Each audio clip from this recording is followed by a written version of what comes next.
The Mars Polar Lander and Mars Climate Orbiter missions failed. We had to get back in the saddle. We had to get something landed on the surface of Mars. I thought it was, honestly, like a crazy idea given the amount of time that we have. The probability of failure was unacceptable. Engineers don't like designing when there are too many unknowns. They fooled me into taking this job, saying that, oh, it won't be that hard. It's a reflight of Mars Pathfinder. You have all the pieces there. We knew it would be a challenge, but I don't think we adequately assessed how difficult it would be. I think in the back of your mind, you're always prepared for anything to happen, but this wasn't one of the places that we thought something would go wrong. Come on, man. You don't put a system like this on a major spacecraft like this at the last moment. The trouble is, it's great on paper, but until you put it out there and test it, you really don't know what you have. You know, I tell my people that in terms of my top 10 list of worries, the first 3 are schedule, schedule, and schedule, and there's nothing in 4th place. I came to the realization that the heritage wasn't in the blueprints. The heritage was in the people. Our next pass through this, if it doesn't come together, it's an all-go-home thing. It's an over. 6 green board. 5, 4, 3, 2, 1.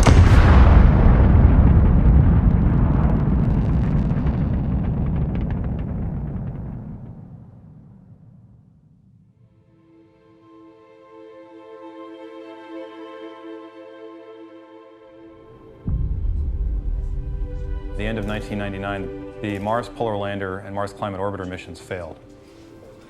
I don't know if you have net punched up, but the numbers reported that they think that the signal may have been due to RFI or something in the front end. We're not seeing that in any of the other spectrums, but they're continuing to look. JPL was responsible for these missions, and that changed everything. There was a loss of confidence. What had to be done was we had to get back in the saddle. We had to get something landed on the surface of Mars.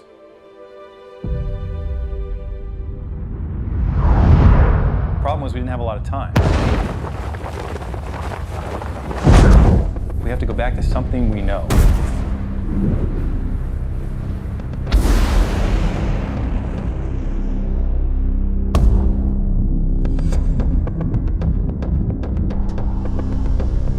And what we knew is we knew the Pathfinder lander. And because of that confidence, we can do it in a short time. We got to take the Pathfinder lander and stick a rover in it.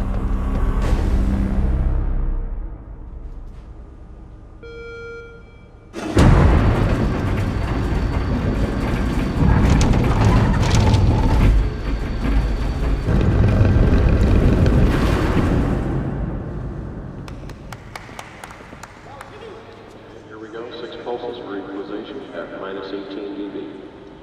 Pulse number 1, 3, 2, 1, mark. We knew at the time we had a 3-year project to go to launch, and that's just very, very tight for a mission of this kind of complexity. And we've been fighting that challenge since the beginning. You worry about, am I got the right plan? Do I really have it figured out? Are we on track? Can we stay on track? I'll briefly go over launch, cruise, and EDL, and just give you an idea of how the downlink process works during those phases. I'll spend a lot more time on surface, specifically the tactical downlink process. I'll also talk a little bit about a couple key additional requirements for Red Rover Goes to Mars. You start getting into this cycle of things changing just a little bit here and just a little bit there, and all of a sudden the mass got heavier, and so other things had to change. Your design heritage, the blueprint, I use the phrase that I will never use again because no one will believe me, is build to print. I said, we will take the Mars Pathfinder lander and build to print. We will take the blueprints and we will send it to the machine shop, build these same things again, and that will be the shell that we land in. And then we just have to design this rover that fits inside. That build to print concept is the one thing that was completely wrong. Message here is if you see something that you don't like in the MER mission system design, I'm one of the people you can blame. I came to the realization that the heritage wasn't in the blueprints. The heritage was in the people. And the people who designed this thing before, they've gone through this design work, they've experienced all the difficulties, they know how to solve it. And then we have a final TCM at 48 hours out.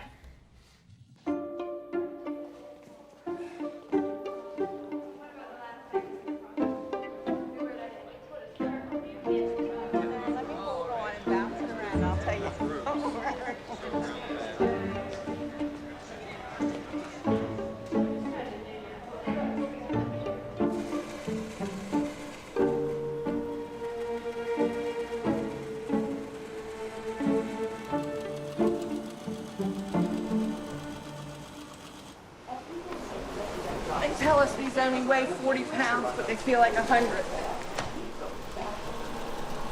We are building airbag systems to cushion a rover that's going to Mars. Well, we have a deadline to meet for testing, so we have to work a lot of hours and work hard and get it done on time and make it work good, too. A lot of it is sewing through these thick layers. It's very difficult. The stuff we coat it with makes it hard to go through. We've had to get special needles, special machines, and it takes a lot of strength to press it out with your fingers and sew it. I've done both. I've worked suit parts, I've worked gloves, and I've worked these. It's like peas and carrots, you know? Gloves are more delicate, more complicated mentally, smaller. This is physically challenging because it is heavy. We have a lot of questions because in the whole time you're building it, you're wondering, is this going to be right? Is it going to be okay? Is it going to work? You can't imagine the joy. We were jumping up and down when Pathfinder landed and was successful, and that's what we want to bring into this. How would you feel if you knew that something you have actually worked on and touched every day was on Mars? Our names are on Mars because we got to sign the lander panel of Pathfinder. And believe me, we'll have our initials in some of these scenes too.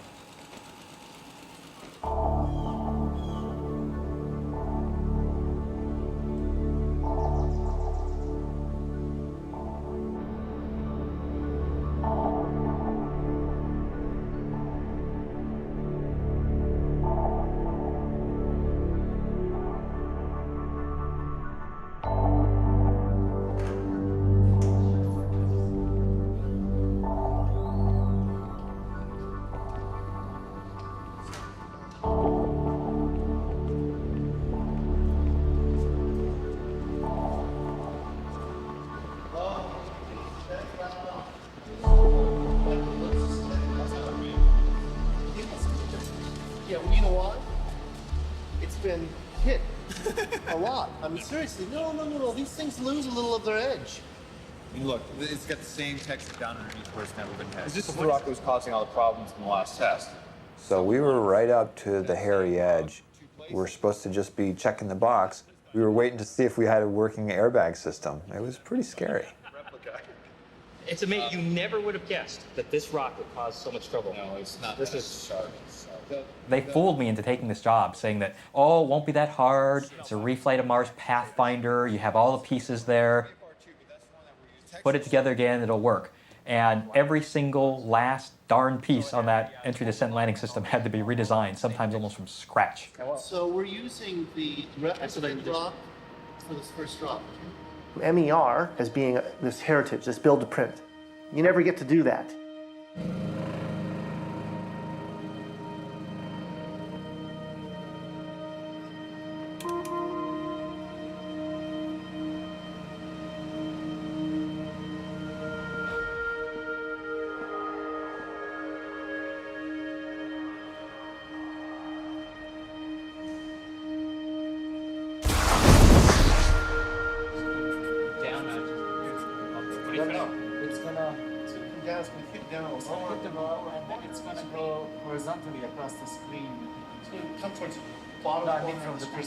I own the overall system responsibility, but effectively, I was more of a busybody, getting in Adam Stelzner's way rather than driving the system.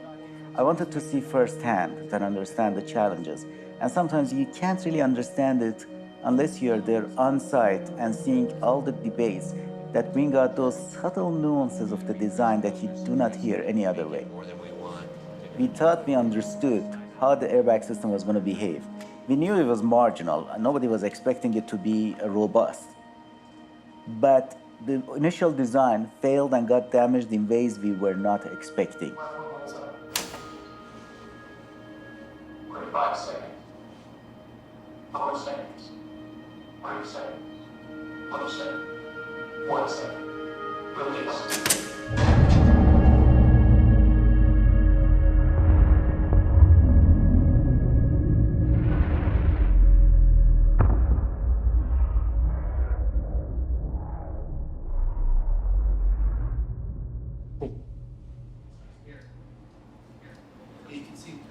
blue right there. Yeah. You can see Today, we tested at 16 meters per second, and it worked. I would say that, on one hand, we have good reason to be excited, but on the other hand, it was expected to work at 16 meters per second. We didn't expect this one to fail. Wow. It's like in the movie scene. Yeah. Yeah. Reminds me of Blade Runner. Yeah. Yes. I remember that scene. Resolve.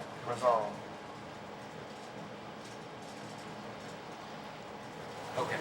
Well, that's slower. Beautiful. Beautiful. Look at it wrinkling up. Ooh, catching. That is awesome. You can even see a piece of it. Looks like we have a clear. The lighting's pretty hot right there. But that's not But you know, if you back up a little bit, you can actually see an abrasion layer zoom in. lifted off. It's just sitting there. That piece of abrasion layer is just sitting there.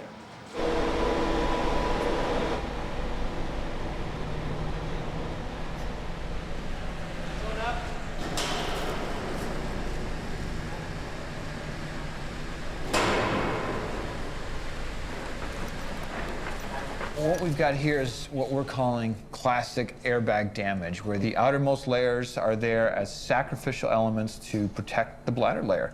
It's a lot like a bulletproof vest. It gets torn up and you tear the outside part, the outer layers of the vest, and you protect the user on the inside. In this case, it's the airbag and the lander.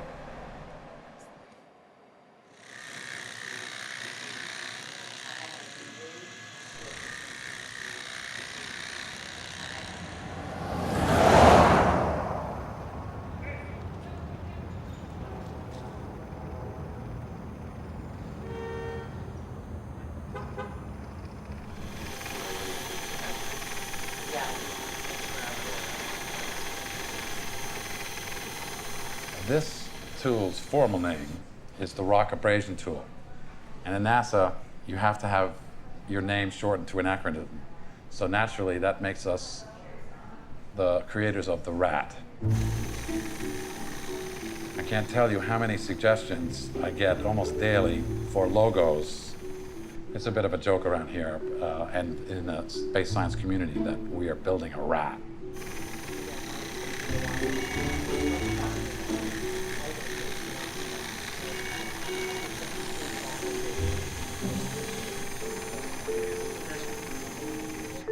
One of the biggest issues facing us is the dust skirt. To prevent the dust from coming out, perhaps billowing up, and damaging the other instruments. However, it's a very slow-moving drill and only sends up small wisps of material into the air. We don't like the skirt. It's almost as like you're saying, okay, we want to eject the dust for digging this hole so we can look in, but we're building a cover right around the hole at the same time.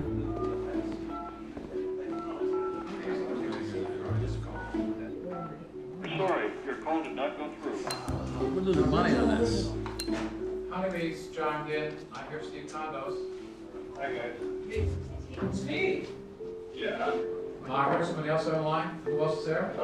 Squire said he's in another solid car, but if we yell out and we need him, he'll hear us and come back. Okay. That's right. Well, you know what I recommend, though? We go through the report first, and then we usually want. Sure. And then we do who asks questions, what's remaining, okay? Cool. There was a discussion that perhaps got a little persnickety because the PI on the telecon said, no, we have to keep the skirt in place and perform yet a whole nother round of tests. But I haven't heard anything from Honeybee saying that they were going to do that. Well, I question why bother doing that? We don't know what the skirt does at these different angles. We don't know what happens without the skirt at these different angles. This whole thing has been sufficiently counterintuitive to me from the get-go that I'd rather see tests that that's what's going to happen. Now, wait a minute. Trying to sell the idea of getting rid of the skirt is going to be a lot easier if you can show that, hey, this thing creates the skirt actually hurts things quite a bit. Yeah, where does the dust go? How fast, what velocity does it fly off at? Which direction is it going to go, etc.? I mean, does it fly off in a sheet, a cone? Well, that we agree we're going to test completely thoroughly. I was just questioning continual testing with the skirt, that's all. I just didn't quite understand why that should be so extensive. We'll do it. End of discussion, okay? From their perspective, I understand, their instruments, they're worried about them, so we'll do it. If you have a skirt, why is that mostly inside the skirt? If you don't have a skirt, then... I'm happy as a clam. However, engineers don't like designing when there are too many unknowns.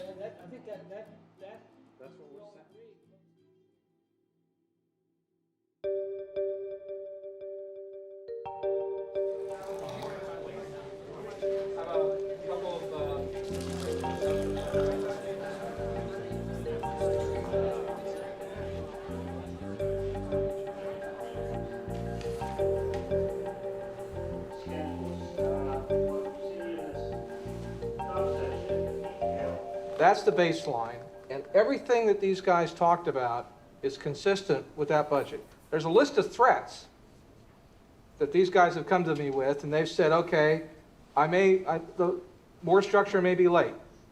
The PMA contracted ball may increase. The flight software workforce may stretch to the right, et cetera, et cetera, et cetera. And I've added all those threats up. They're in the category of everything we can think of that can go wrong.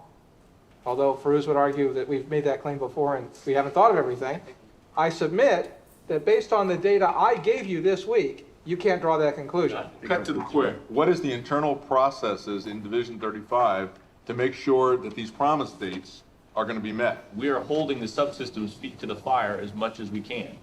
What part of this gives you gas? Where are you concerned? The problem the presentation presents to the board, they can't make a judgment. If they were to make a judgment, they'd say you're in very, very serious trouble. Come on, we're not done with this review yet, okay? I mean, we understand that problem. And if you want us to compress the story into 1 hour, we can do it. That's not going to work here. I mean, clearly, he does not shift his need date to the delivery date just as a matter of principle every time it happens. We go through a very long process of trying to push back on the subsystems. The procedures have got to be more self-contained. John's right. We got to clean it up. Mechanisms and peripherals at ACS, for example. We are hardware and software constrained big time, and so there are probably some things we can do. There's always something you can do, but a lot of it tends to be non-critical path activities. We have to go to some Lousy sites. Flat. We've had the whole mission's been around follow the water. That's what we've had that objective right from the start. Right. But if we go out into the middle of Elysium, we've lost that. We've lost the main objective, the main sort of theme of the mission. So it's an important issue. For those of you who haven't been in this process before, and Ray knows well, you don't put a system like this on a major spacecraft like this at the last moment. There's this tension that exists between the engineering team and the scientists. The engineers want success. And in order to assure success, they have to be very conservative people. The landing system is very fragile in the presence of sustained winds. If those sustained winds go above a certain level, that the landing system, the airbags and stuff cannot do the job. And so that's another point that says that even if you don't believe the models, you better be wary of what they're saying. And that actually changes the site selection criteria. That's the bottom line. That's right. You're seeing a much greater concern over winds than we even considered going in. But the way we started this was you have to certify the site as safe first. Mm-hmm. So I don't think... The project will not recommend that we land in an unsafe site, regardless of the science objectives. How do you define safe then? That's what we're struggling with. The struggle part is the uncertainty on your definition. Right. Exactly. That's exactly right, Roger. There will always be an engineering judgment component to this. It's not black and white. You can probably imagine two partially ordered sets. One from the scientific point of view, these are all great, these are in between, and these are not any good. And the same thing from engineering. Sure. And you can imagine lining those two up side by side and then trying to decide whether or not there existed a site that was not unacceptable from either point of view. And this was done during Pathfinder, and Gentry was there in the very end. MIR is more complex because there were so many more data sets that you could throw at the problem. We have 2 orbiters that are going around Mars that we can direct to take pictures at target locations. So now it's much more involved. You're actually acquiring the information while you're in the decision-making process, while you're building the spacecraft, while you're worried about what the spacecraft can actually do and what sort of site it can and can't land at.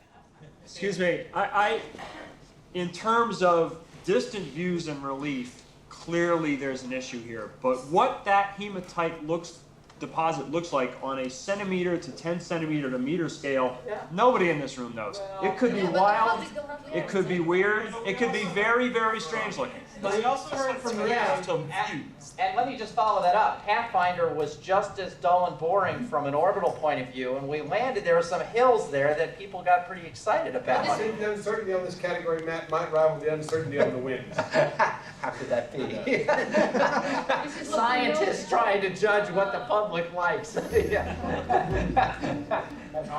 I think you can explain this one to the public. No way. It takes you 90 days to explain that to them. Oh man, if I explain Pathfinder to the public, I can explain hematite to the public. This is under the public. No. Wait, it was under the public category. But it's a separate issue. Like 15 seconds. We have a landing site where that category is not green. I think we have a real problem. Yes. So. But remember, the dynamic range is going to get opened. There may be some that have reds here. The question I'm having is, what is the meaning of that row? And what is the meaning of good diversity? Because you can have so much diversity that you don't know what the hell you're doing. Let's go on.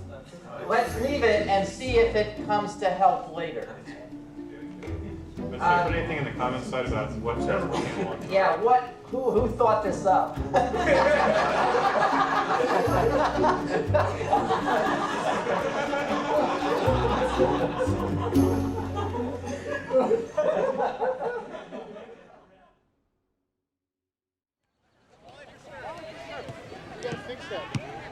Arthur, can you find one more person? We need another person for this thing. They lost one. So the beginning of June of 2002, the year before launch picnic, we are 51 weeks from launch. Last week, the team went out and had a good lunch time and played a little volleyball. The schedule is the big concern on this project. You know, I've told my people that in terms of my top 10 list of worries, the first 3 are schedule, schedule, and schedule, and there's nothing in 4th place. And that's just very, very tight for a mission of this kind of complexity. And we've been fighting that challenge basically since the beginning. So the pressure now is on getting the flight equipment together through the assembly, test, and launch operations phase in order to get ready to go to Florida in March of 2003. They always whatever we lose by. Donate. The schedule situation has forced us to expend money at a greater rate than we expected, so we've had to go back to NASA headquarters and ask for an infusion of funds. They've been extremely supportive of our requests, and we've gotten everything we've asked for. But in going through that process, you worry about, have I got the right plan? Do I really have it figured out? Are we on track? Can we stay on track? My job is to make sure that the rest of the team, it's a very high caliber, very motivated group of people, can get their job done. So my job is to get the stuff that gets in their way out of the way. Keep this well-oiled machine running.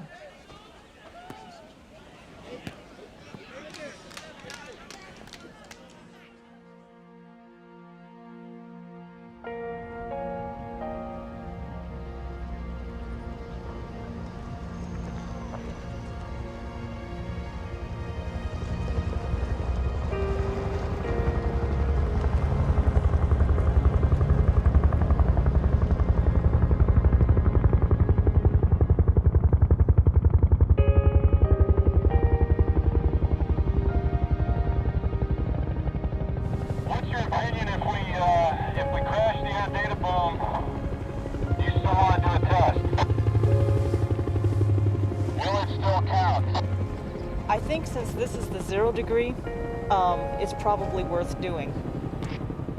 So I've I've got your concurrence that it will count as a test if it doesn't have the air data boom data.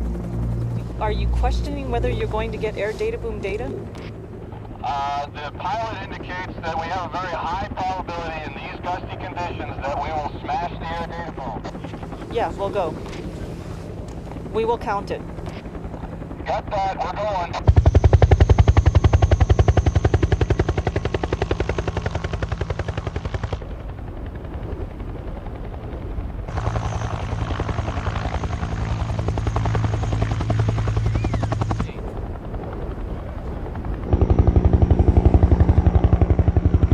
I'm really amazed at the amount of spinning that we're getting. There's altitude at location.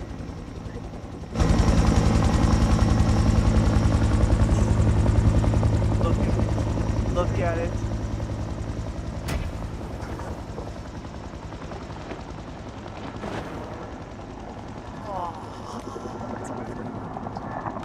Look at that. That is splendid. Awesome. Awesome. Oh, that's fantastic. That's great.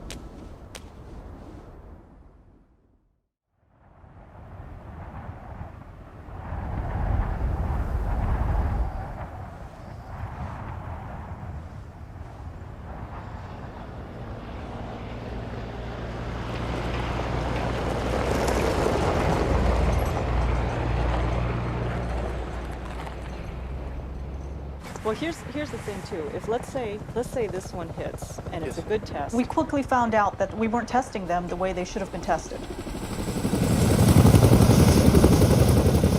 I think in the back of your mind, you're always prepared for anything to happen, but this wasn't one of the places that we thought something would go wrong.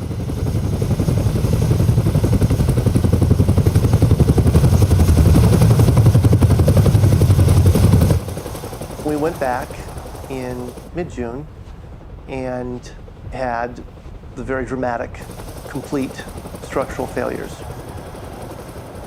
All right.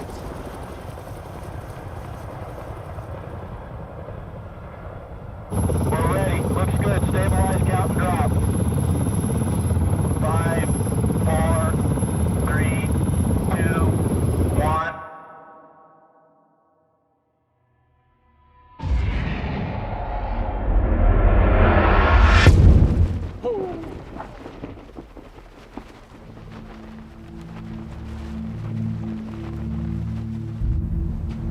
It was slightly devastating.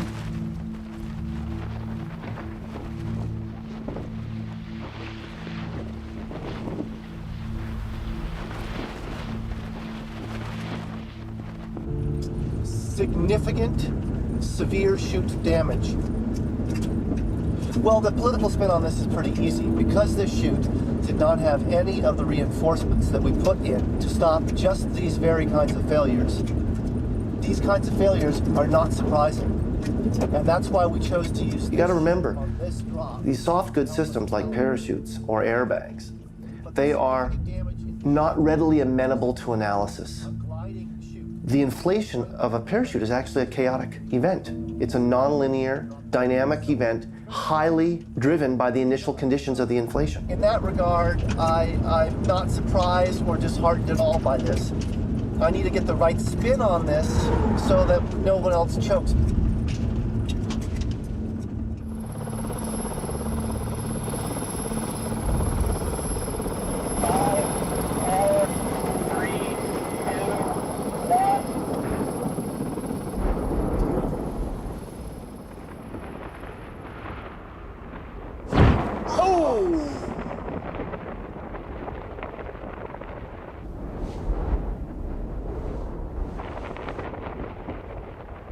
That was of a nature that just makes you're taken aback. It even takes a day or two to absorb the magnitude of what just happened.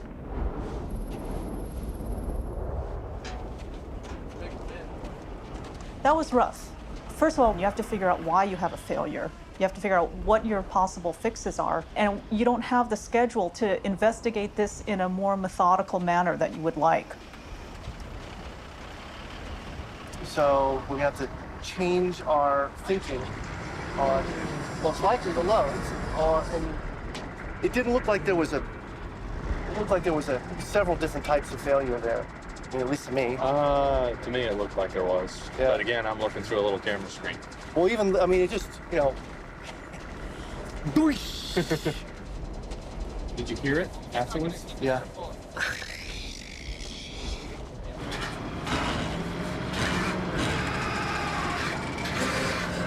All right. It's coming to you, Dennis. This comes for you. It's coming to you. The fact that the parachute exploded, not a good thing. Well, yeah, I'd rather have it happen here than Mars. else. Yeah. That's right. Unfortunately, strictly speaking, that chute that just exploded was the chute that we were planning on taking to Mars. Yeah. Complete structural failures. Repeated, complete structural failures of the parachute. And that was extremely distressful. I mean, that is a sense of panic, like, oh my God, what are you going to do about this?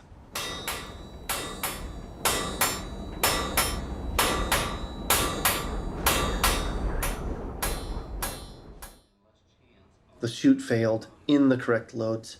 That tells us that we have a parachute that's not up to the job we need it to do.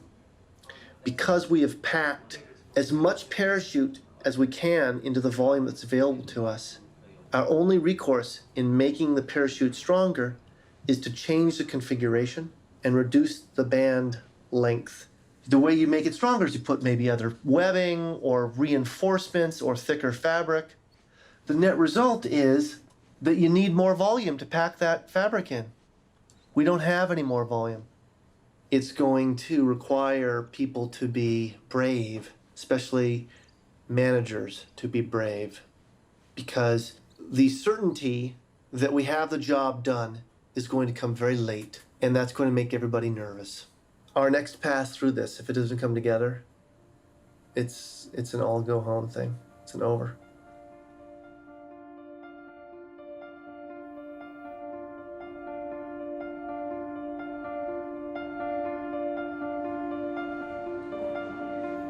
About a month ago, we began assembly, test, and launch operation. When the first part of the flight units are, or in our case, engineering models, are beginning to be integrated in the assembly facility where the spacecraft goes together.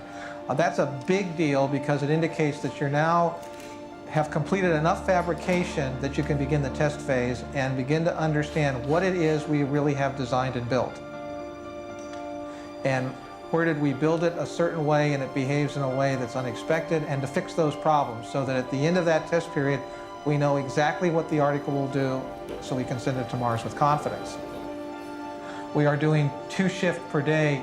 We started that from the very beginning. We knew it would be a challenge, but I don't think we adequately assessed how difficult it would be. I think that's been the biggest surprise. The trouble is, it's great on paper, but until you put it out there and test it, you really don't know what you have. So our electronics are failing at our vibration tests. Sometimes we find out it's a real problem. In other cases, we realize there's nothing wrong with it at all.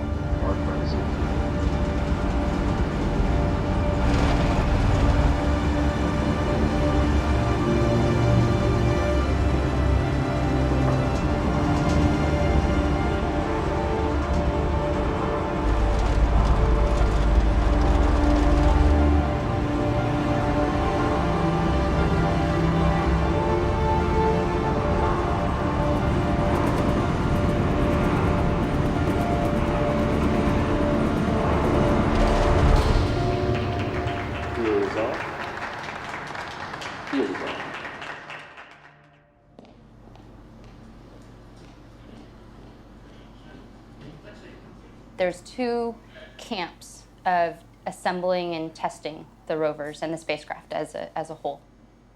The assembly, test, and launch operations team is assembling the flight hardware, the stuff that's actually going to go to Mars. Our area, the integration and test area, has our own lab, which is a clean room and a sandbox where we have rovers that we test in the dirt. So we receive one set of electronics, the brains of the spacecraft. And we plug into each connector and make sure that each connector works, and we start slowly building up a spacecraft on a tabletop configuration where then the flight software team can come in and develop the software that they need to operate each of the devices. And then as part of the test team, we start doing higher level functional tests. The other one would verify that we didn't have a short chassis. I like to think my job was kind of like working in the garage. It was a lot of hands-on, knowing how the vehicle operated or how the vehicle was put together. You're trying to balance all these different groups. People want to use the arm, people want to use the mast and image, people want to use both of those together. At the same time we're testing in our lab, they're putting the real pieces together. It was a lot. I mean, it was a lot of time. It was 3 shifts around the clock every weekend, and there was always somebody in the lab just because things weren't ready yet for us to start testing. And your job is just to make sure that everything works.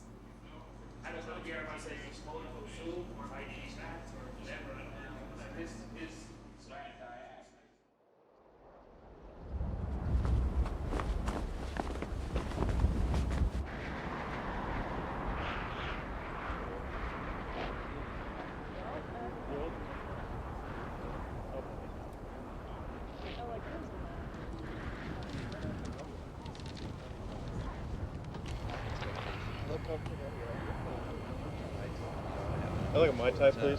Okay.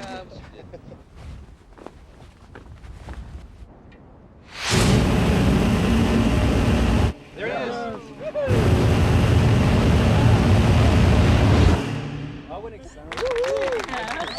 No motion at all. That thing was stable as a rock. A little bit. That was Yeah, that thing just... no stiffening on that, not at all. Can you hear anything now? Is there anything? How was it, Eric? If you get a gust of wind, the system starts to oscillate, and when you fire your retro rockets, you might impart an horizontal velocity. So you might touch down with a very gentle vertical velocity, but you might be going 30 meters per second horizontally. When we did a statistical analysis of that problem for MER, it came out that the probability of failure was unacceptable. So we needed to come out now with a solution to that problem.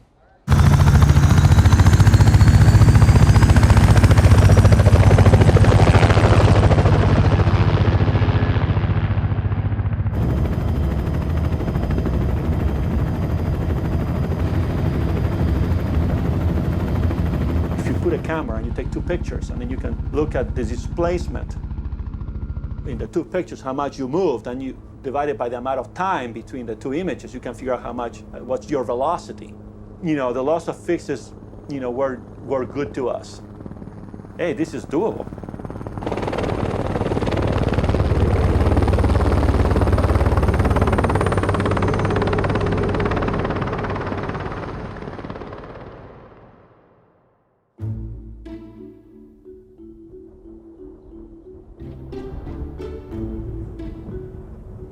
We are doing what is our most recent and possibly our last, actually, test taking the FIDO rover out to some mysterious field site. We do not know where. And it's a fantastic site. It's an absolutely wonderful landing site. It's got terrific geology, and best of all, there aren't any bushes. Because this rover doesn't like bushes. It's good with dirt, it's good with rocks, it's terrible with bushes because it's designed for Mars, where there aren't any bushes. Or where at least it would be a real discovery if we found one. We're going to come up with more than you can possibly execute on a drive saw. Okay? What will happen is if we get in there and we find out on the basis of UHF data that we can do remote sensing, but we can't do IDD, then I'll try to get the full set. The point of this test is to train the science team in how to do field geology with a robot that is somewhere else, and using it to simulate the kind of science that we're going to do on the Martian surface with the MER rovers.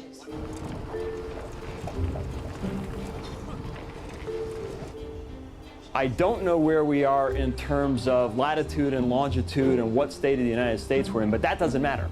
What we do know now is we know where we are in some synthetic orbital images. We've got images taken from overhead that simulate the kind of data that we'll have from Mars.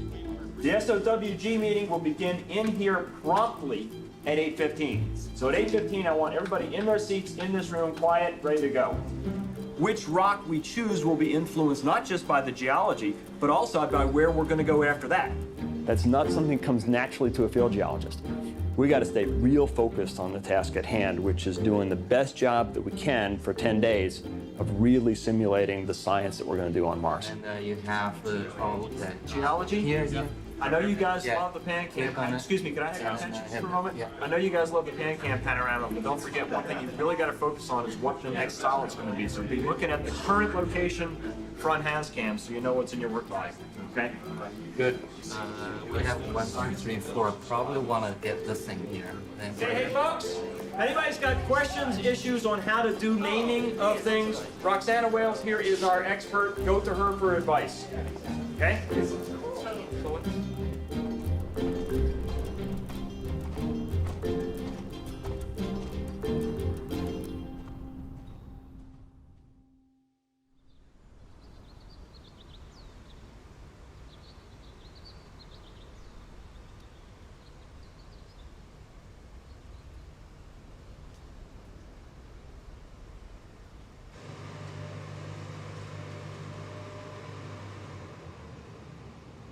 But so 17, 18, 19, 3 days of testing.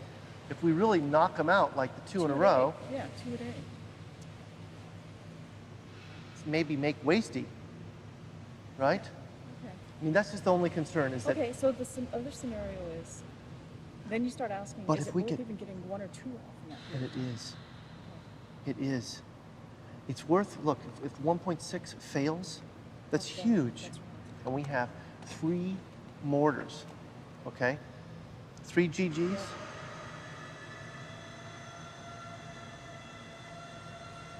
Lay the parachute out like this, and we're simply going to be relying on the friction with the floor to keep it from sucking the lines into the death zone. I mean, what I'd like is to make it full inflation at center of the Well, thing. then you just gotta, but you gotta just You calculate. can't hit the top of the wall. So you gotta stay safely off the top of the wall, and that's it. You go that high, boom.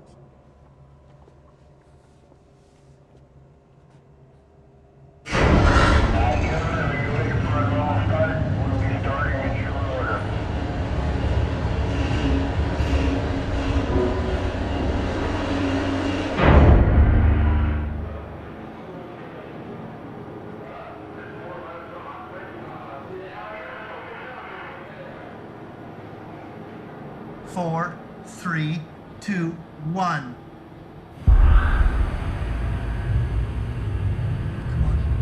Come on. What is that? What is that?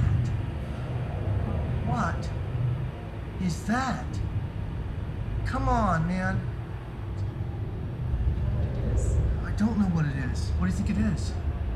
I've never seen that before.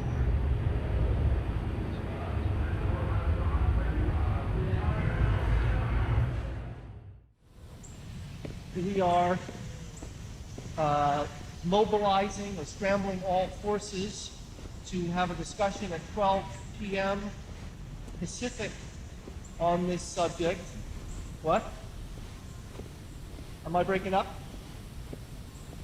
At any rate, yeah, but it is a, it may be a function of the geometric porosity, the gap size.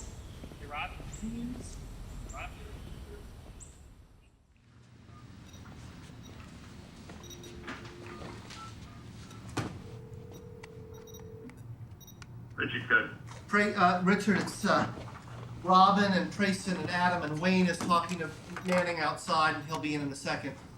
Okay.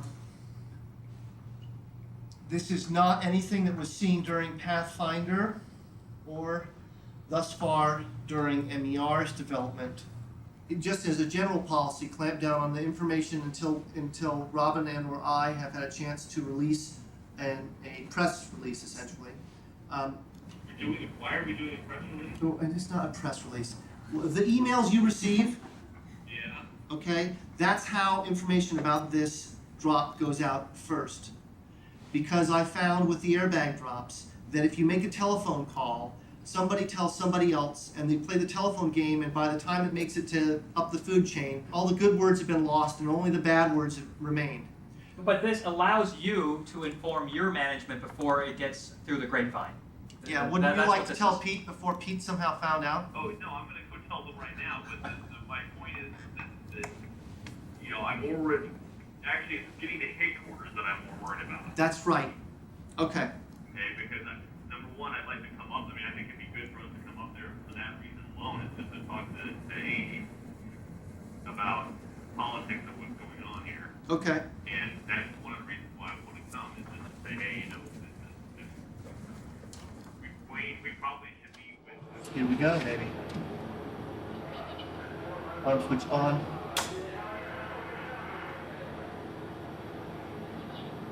Two, one, fire.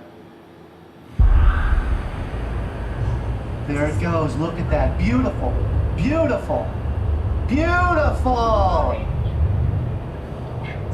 Beautiful. That is awesome. That was perfect. Center of the thing, everything awesome, awesome, awesome. Oh, this is so great. Yeah, this is totally cool. So great. Ah, we are so stoked. Oh, that's really nice.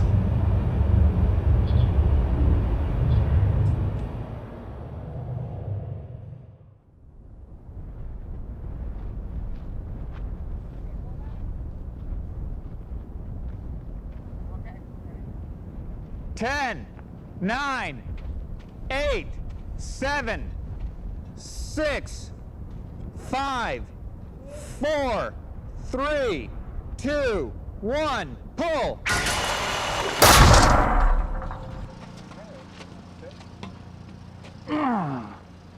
Damn it! 5, 4, 3, 2, 1.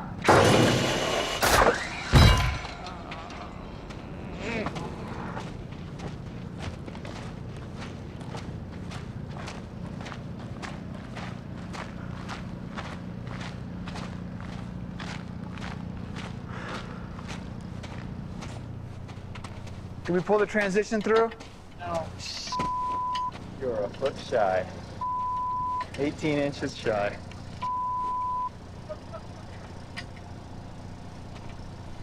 As soon as the transition got to the first roller, this broke. Probably a spike in load due to the fact of trying to push all that extra around that roller. Yeah, it's Oh my goodness gracious, look at that. Oh, still here. I hope we do. Hey babe. How are ya? Oh really? Oh, no. Things are couldn't be going any worse. Yeah. Oh, no, that's not clear. We're gonna decide the next half hour here what we're gonna do. And I'll call you when I find out. I love you. See you too. Bye. Oh, my little transition joint. Why couldn't you have gone a little further? I made it. Oh!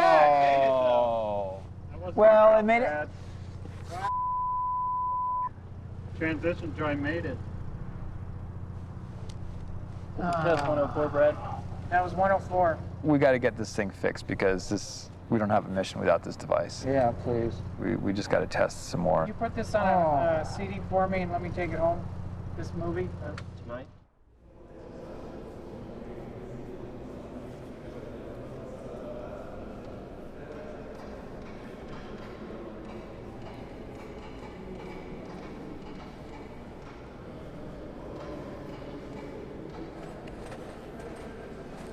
Yeah, let's do that then. Everybody's going to do something.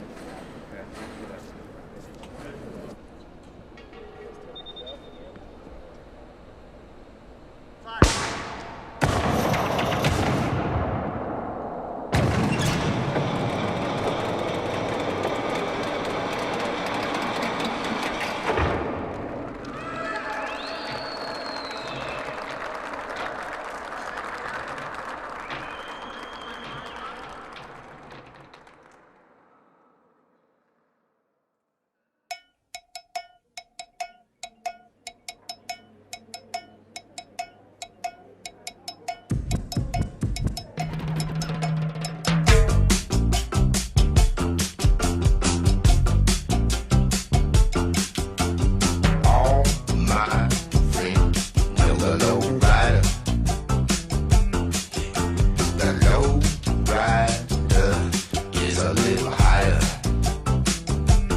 Start moving them out, guys, okay?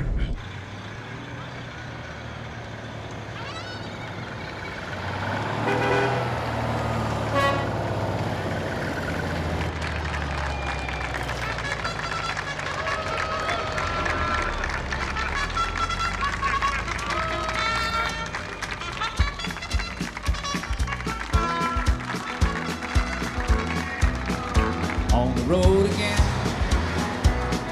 Just can't wait to get on the road again. We're clear for takeoff. Life I love is making music with my friends. And I can't wait to get on the road again. Smile, guys, you're on candid camera. On the road again. Copy that, Pathfinder. Going places Next up, Kennedy. that I've never been. Seeing things that I may never see again. I can't wait to get on the road again. On the road again. Like a band of gypsies, we go down the highway. We're the best. I'll get sentimental here and break up on my last convoy. Well, we're coming to an end. We've been about 2,425 miles. We got another 150 miles or so to go, and we'll be finishing up this particular wide load convoy, which will be my last convoy over the 41 years I've worked at JPL, but it's been quite an experience. This is my 19th mission that I've worked on. Of course, the role I also used to play most of the time was a spacecraft test engineer, where I was actually out on the floor doing the electrical integration, putting the things together, and then somehow or another I started picking up doing the logistics part as far as the transportation. So my first trip down here, not convoy, but project, was Ranger 6. And that was in 1962. Things are a lot different down here then than what they are now. It's been a real experience. Quite a ride. Couldn't want anything better. And now it's been documented. So I don't have to tell it over and over again. I can show them the video, right? Yeah. How about if we pull all the trucks up just side by side? Think you can do that? I can't wait to get on the road again.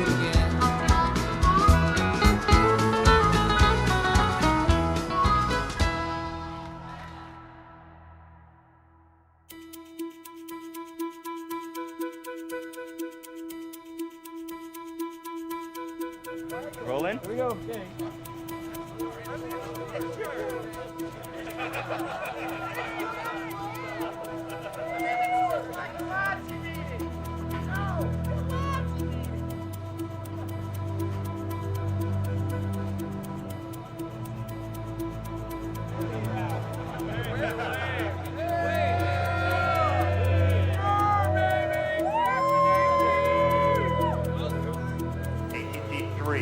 Power disable on. On in 5 seconds. Electronics go. And hydraulics go. T-minus 30 seconds.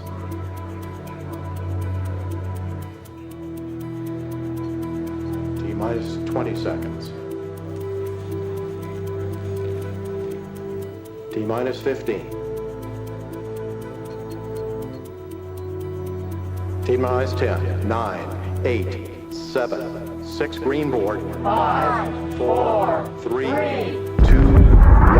Engine start and liftoff of the Delta II rocket carrying the Spirit from Earth to planet Mars. Our load relief kick rate is in. Vehicles responding. Vehicles recovering very nicely from the liftoff transient.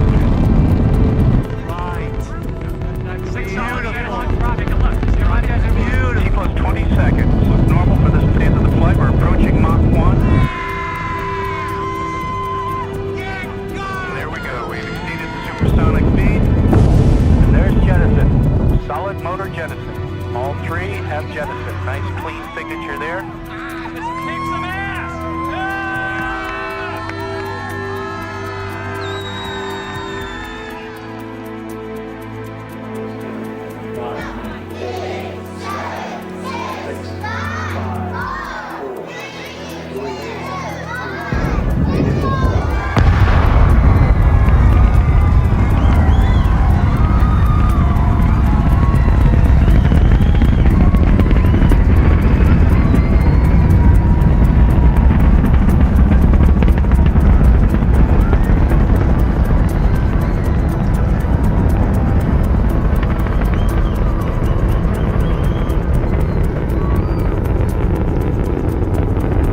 you.